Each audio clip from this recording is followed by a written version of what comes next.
C'est un dispositif qui fonctionne en circuit court. Il y a un collecteur de demandes, la LEG en l'occurrence, avec compétences et efficience, qui réceptionne les vacances de logement qui sont susceptibles de convenir à ces personnes-là et qui permet après à Habitat du Gard de remplir ses missions aussi au service des plus démunis, des personnes en mobilité réduite, plus tard peut-être à des personnes qui sont assujetties à du vieillissement, etc. Ce sont des données démographiques dont il faudra tenir compte.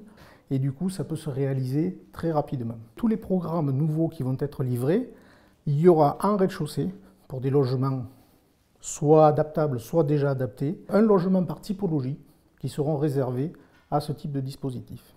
Voilà les orientations qui ont été prises par Habitat du Gard. Donc c'est vraiment un jeu gagnant-gagnant au service des personnes à mobilité réduite.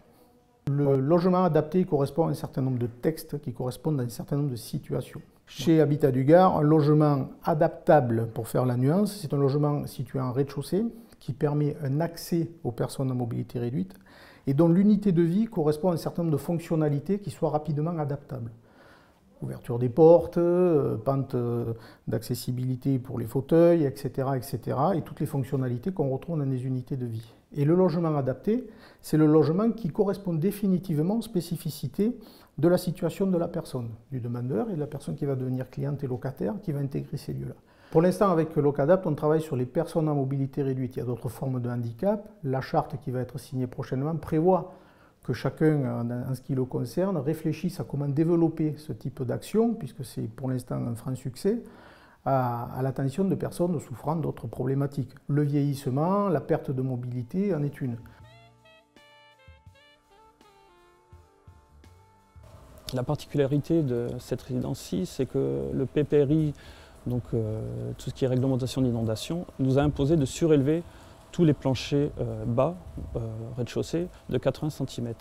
Ce qui a nécessité la création d'un ascenseur, justement pour permettre, depuis le domaine public jusqu'à l'entrée de la résidence, d'avoir un accès complet aux parties communes. Tous les revêtements de sol seront en plan, il n'y aura pas de pente, ni de déclivité, ni de marche d'escalier pour faciliter l'accès à chaque hall d'escalier. Tout au long des études et tout au long du chantier, des simulations d'éclairage assurent d'avoir un parfait éclairement au sol et une facilité de circulation pour les personnes malvoyantes. Tout ce qui est partie commune, c'est-à-dire l'accès aux boîtes aux lettres, la position, le nombre, sont installés avec des hauteurs réglementaires pour permettre un accès tant pour les personnes valides que pour les personnes à mobilité réduite ou en fauteuil, avec des boîtes aux lettres à hauteur adaptée. La conception d'un logement adapté est soumise à la réglementation actuelle qui est très contraignante en termes de gabarit, d'espace, de volume, d'usage.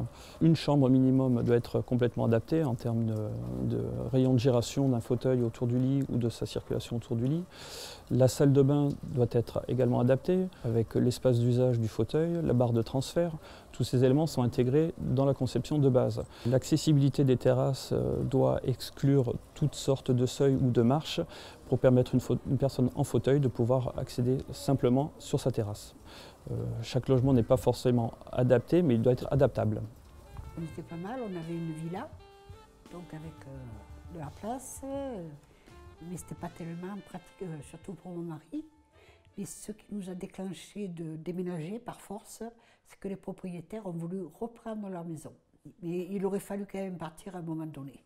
Parce que mon mari, les chambres étaient en haut, au premier étage, et il commençait à plus pouvoir monter. Alors il a fallu installer sa chambre dans le salon, quoi.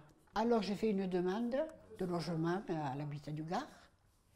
J'ai contacté une assistante sociale. Et puis, d'une chose à l'autre, on m'a proposé l'appartement. Ça a bien tombé. Assez vite, quand même. Ça fait 3 mois et demi à peu près qu'on est là et je m'y suis bien retrouvée déjà. Mon mari était handicapé. Déjà, les portes sont plus larges, donc il peut facilement avoir accès. Pour la douche, c'est super, surtout pour mon mari, parce que moi, lui, il peut aller avec son fauteuil, il peut aller sous la douche, il n'y a pas de problème. Il a sa pièce avec le lit médicalisé, donc il y a quand même de l'aise dans les pièces, quoi. Tout est bien agencé, quoi. Ça réduit le travail. D'avoir tout à plein pied, ça réduit beaucoup le travail. Pour moi, je m'y retrouve bien. Il a les doubles vitrages, il a quand même le chauffage, alors que moi je coupais le bois pour chauffer à la cheminée. Fait beaucoup d'avantages comme ça. Et puis en plus, là on est en ville, on a tous les commerces autour. En plus, on a un petit ascenseur que quand l'ambulance vient le chercher, il n'y a pas de problème pour l'amener déjà jusqu'à l'ambulance. Il y a l'ascenseur et tout, ça va. Donc c'est un avantage qu'on n'avait pas ailleurs. Cet appartement était situé aux 5 rues de la Trésorerie à Nîmes, au premier étage, et pas d'accès. Il y avait exactement 32 escaliers, on les a comptés. Suite au fait que je devais soulever Maxime, j'ai attrapé une scoliose. J'ai demandé beaucoup d'aide aux assistantes sociales, un peu à tout le monde, et il a fallu vraiment que j'arrive au dernier recours d'écrire au préfet de Nîmes. Et l'assistante sociale a monté le dossier pour Locadapt. Voilà. Et c'est suite à ça que Mme Lepage s'est mise en relation avec moi, qui m'a dit, bon ben écoutez, on va faire le maximum pour que vous ayez un appartement adapté. Elle est venue, elle a visité mon appartement, elle avait vraiment vu que c'était pas adapté. Voilà. Que Maxime ne pouvait plus vivre dans des conditions comme ça, et moi non plus. Maxime circule en fauteuil roulant dans l'appartement, et les portes sont beaucoup plus espacées, donc il peut rentrer et sortir avec son fauteuil.